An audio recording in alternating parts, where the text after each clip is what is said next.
Doctor Sudhakar అలాగే doctor Supraja ఇద్దరు కలిసి గెలాక్సీ డెంటల్ హాస్పిటల్ ఓపెన్ చేస్తున్న సందర్భంగా వారికి బెస్ట్ విషెస్ తెలియజేసుకుంటూ ఈ 4th బ్రాంచ్ గతంలో నంద్యాలలో కూడా మారుమూల ప్రాంతమైన నంద్యాలలో కూడా మంచి హాస్పిటల్ చేసి దాదాపు 15 years అక్కడ సర్వీస్ చేసి మంచి లేటెస్ట్ ఎక్విప్మెంట్తో ఓపెన్ చేస్తున్నాం. ముఖ్యంగా జనరల్ పబ్లిక్ కూడా విజ్ఞప్తి నాకు తెలిసిన నాలెడ్జ్ ఏంటంటే నేను సివిల్ ఇంజనీర్ అయినా సరే జనరల్గా ఫారిన్ కంట్రీకి పోయినప్పుడు కానీ బయట పోయినా కానీ మన పన్ను దంతాలను మంచిగా చూసుకోవడం, నీట్గా బ్రష్ చేయడం ఒకటే కాదు, ఎప్పటికప్పుడు చెక్ చేసుకుంటూ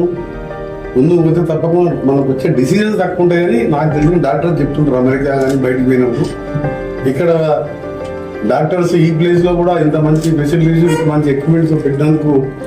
డెఫినెట్గా అది పబ్లిక్ అందరూ కూడా యూజ్ చేసుకోవాలని,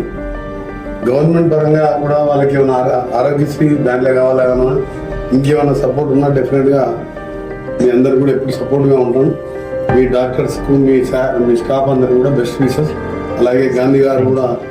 ఇందులో పాల్గొంటూ ఈ ప్రాంత ఎమ్మెల్యే కూడా ఈ ప్రాంతం నుంచి ఎంతో అభివృద్ధి చేసిన ఎమ్మెల్యే ఆయన నేను కలిసి ప్రారంభం చేయడం మీకంతా కూడా మంచి జరగాలని, ఇంకా త్వరలోనే 2-3 సంవత్సరాలు ఇంకా 4-5 బ్రాంచెస్ హైదరాబాద్ ఎంత ఫాస్ట్గా డెవలప్ అవుతుందో మీరు కూడా అంత ఫాస్ట్గా డెవలప్ అయ్యి పేద ప్రజలు వచ్చినప్పుడు వాళ్ళకు కూడా కొద్దిగా డిస్కౌంట్ ఇస్తూ సేవ చేయాలని నా రిక్వెస్ట్.